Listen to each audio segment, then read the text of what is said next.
Welcome to the second episode of Proof Over Promises. My name is Cathlene Miner. In the first episode of the podcast, we talked about something that most people get wrong from the start. They think that leaving is the finish line. Leaving is actually the beginning. And we talked about why so many people leave a situation, whether it be an abusive, toxic relationship, a lifestyle, a job, a season of survival, and they wonder why they don't feel settled. It's not because they made the wrong choice. It's because no one told them what comes next. We talked about how survival teaches reaction and stability has to be learned. The months after the adrenaline fades in the season where people expect you to be back to normal and they wonder, you're out, you're gone from that situation. Why aren't you acting like you used to or the normal you yet? Well, this is the year that no one talks about. It's 6 months, 18 months, 2 years after leaving.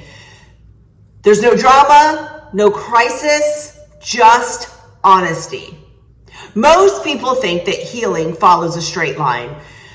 We're going to leave, we're going to breathe, we're going to rebuild, and we're going to thrive.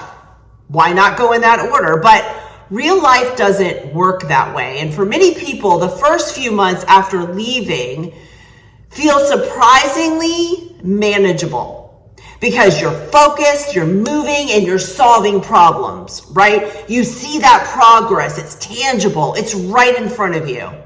But somewhere between 6 months and a year and a half, things shift.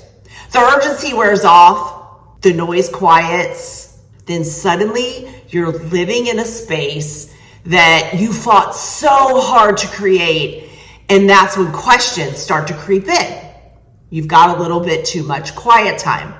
And you ask yourself, why am I so tired? Why don't I feel settled yet? Why do I miss things that weren't good for me? This doesn't mean that you want to go back. It means your nervous system is adjusting back to a new normal, and no one explained what it would be like. When you've lived in long-term stress, your body adapts. So high alert becomes normal. Problem solving becomes automatic, and chaos is what becomes familiar. So when that ends, calm doesn't always feel peaceful. It can feel empty, unfamiliar, and unsettling. And quiet can feel like something's actually missing.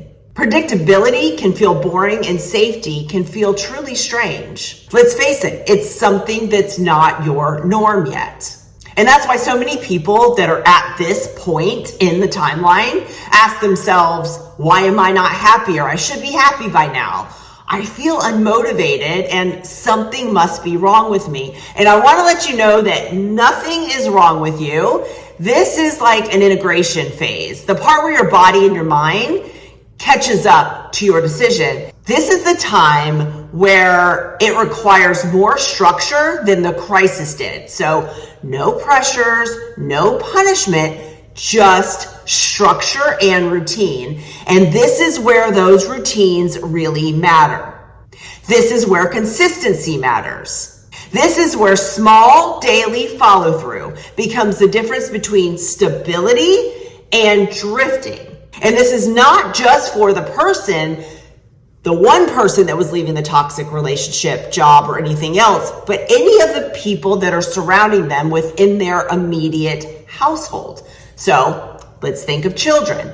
And this is why I have stayed grounded in simple, consistent morning routines and movement for decades. Not because it's always calm, but because it's something I already have when everything else is changing. And this is what we work on with our survivors or anyone that goes through the self-perception makeover, because nobody talks about how hard these things are and how much simpler it can be if a routine is consistent. During this year, your job is to reinvent yourself.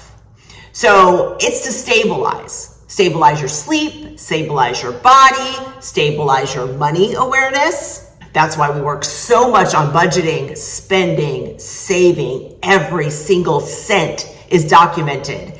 And working on your daily rhythm. Big dreams, they come later. You can have them now. However, don't expect them all at once.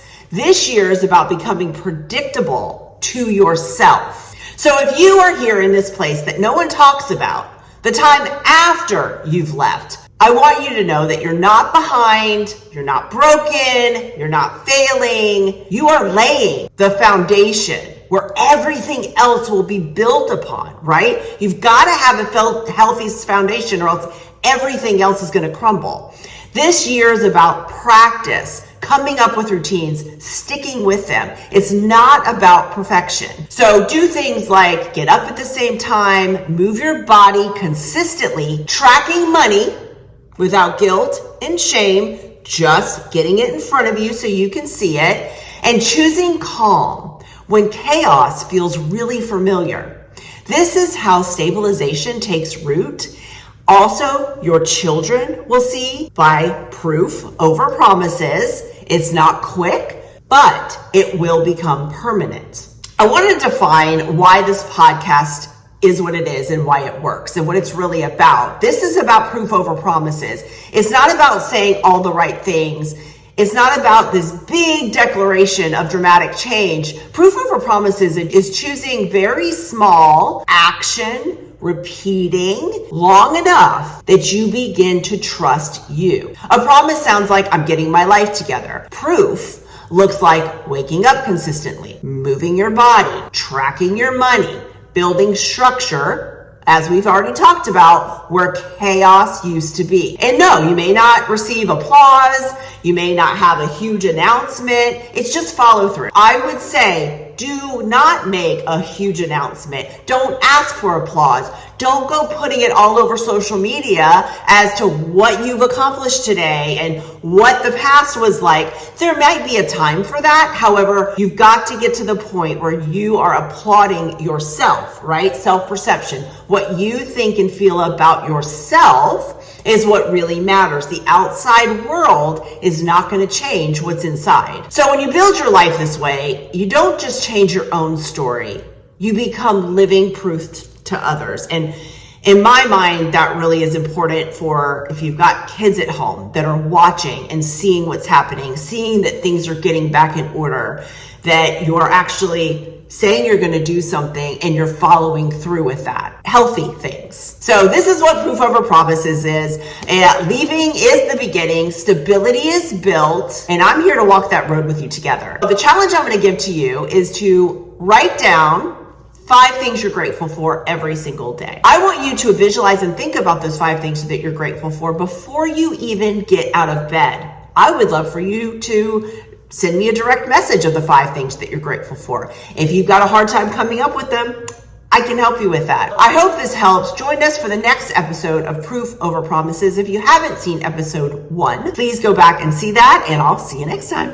This podcast is in support of Hopeful Handbags, global nonprofit, where we assist survivors of domestic abuse and their children to safety, health, wellness, and long-term financial stability. Hopeful Handbags Global is an official 501c3 registered organization based out of the state of Florida in the United States that began in 2017. Each country is registered officially on their own with one big, same, huge mission and job. Every donation that comes in, monetary or in kind, stays in the donated area so that it can help your community.